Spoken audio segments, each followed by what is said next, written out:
زندگی کے بڑے فیصلے ہیں شادی. اب لوگ اکٹھے پڑھتے ہو لڑکے لڑکیاں، اپنی شادی کے فیصلے خود نہ کرو، اپنے ماں باپ کے حوالے کرو. اس میں شرافت بھی ہے، اس میں برکت بھی ہے، اس میں رحمت بھی ہے، اور اس میں والدین کی دعائیں بھی ہیں. کورٹ میرج کو ہوا نہ دو. Boy friend girl friend culture ہمارا نہیں ہے. میرے نبی کے طریقے میں مرد اور عورت کا صرف نکاح سے تعلق ہے، اس کے علاوہ سب جہنم کی آگ ہے. اور والدین سے کہتا ہوں کہ اپنے بچوں سے پوچھ کے رشتے کرو، زبردستی مت کرو. میرا معاشرہ بہت سنگین قسم کے جرم کا شکار ہے.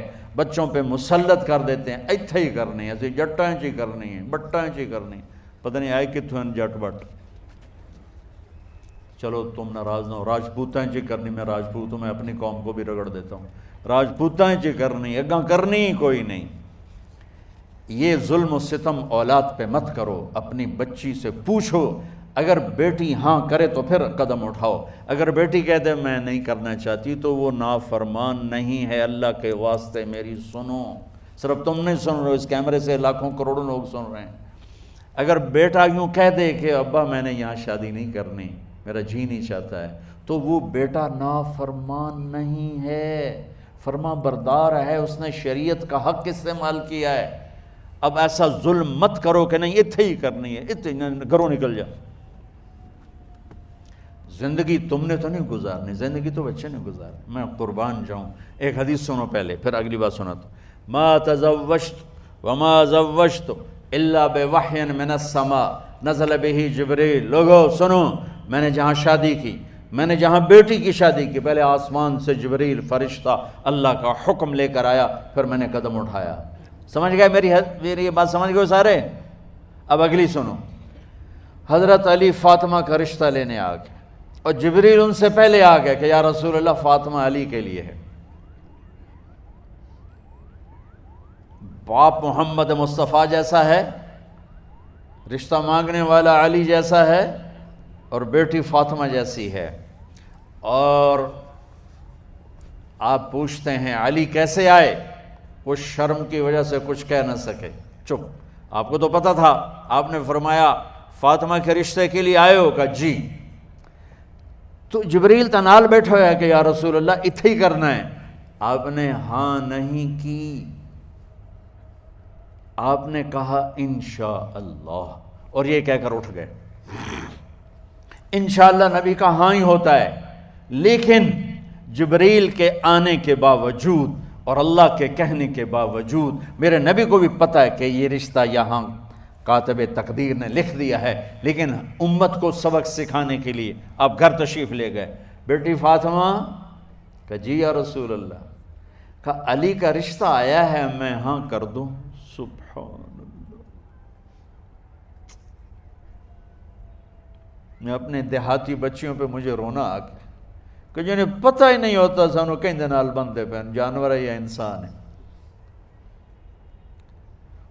علی جیسا داماد، چلو علی کو چھوڑو، فاطمہ کو چھوڑو، جبریل آیا بیٹھا ہے، جبریل آیا بیٹھا ہے. اس کے بعد فاطمہ سے پوچھنے کی کیا بات ہے؟ جبریل آ کر کہہ رہا یا رسول اللہ، اللہ کہہ رہا ہے فاطمہ علی کے لیے ہے اور علی فاطمہ کے لیے ہے، اور پھر آپ کہتے ہیں بیٹی فاطمہ ہاں کر دو.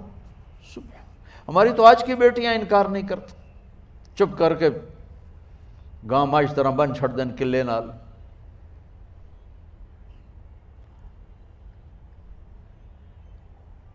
کوئی ان کے اندر کے جذبات کو سننے والا کوئی نہیں ہوتا. اپنی انانیت پر یہ فیصلے کرتے ہیں، اور میرا نبی کہہ رہا ہے بیٹی ہاں کر دو. سبحان اللہ. آپ کا کیا خیال ہے فاطمہ نے انکار کرنا تھا؟ یہ بیٹیاں نہیں انکار کرتی تو فاطمہ نے کہاں کرنا تھا؟ لیکن یہ سبق دینا تھا ان والدین کو جو نادانی میں نادانی کے فیصلے کر کے اولاد کو ہمیشہ ایک ٹھنڈی آگ میں دھکا دے دیتے ہیں.